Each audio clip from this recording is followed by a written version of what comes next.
This place was right across the street, and I used to walk here every day during my stay.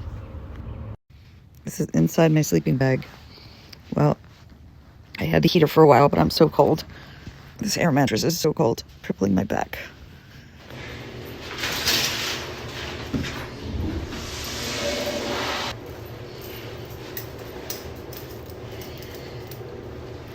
I just got a shower at the YWCA, and I found a little hole in the fence, so I can sneak around the city like this.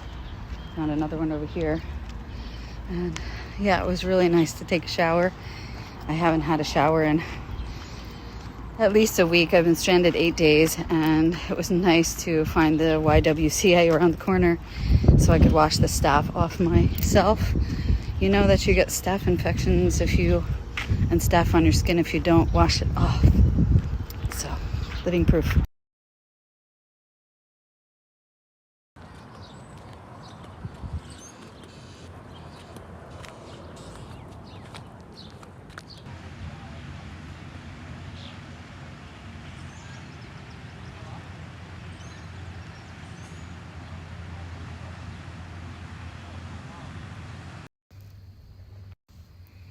Look at this. I just got this yum yums from, I guess they were grilling over there in the transmission shop. Today I woke up and it was raining.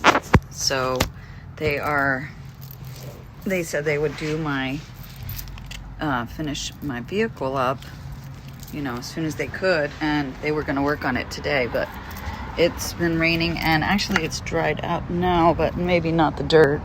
But yeah, it's got, the drive shaft is out. So, yeah.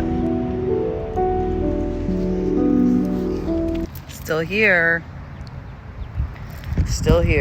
And it's supposed to be stormy today, so we'll see if it gets done. Still can't get any insurance. It's not just the state. I called several states. A lot of them do not want to do a large van. I don't know if it's because I'm not in the West, in Washington, where they do these things where it's like more acceptable, but like in the East and the South, I'm not having any luck at all. They didn't even get past the title, the VIN number, so I don't know.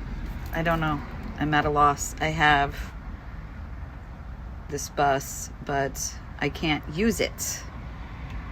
So I have to find something else to do with it.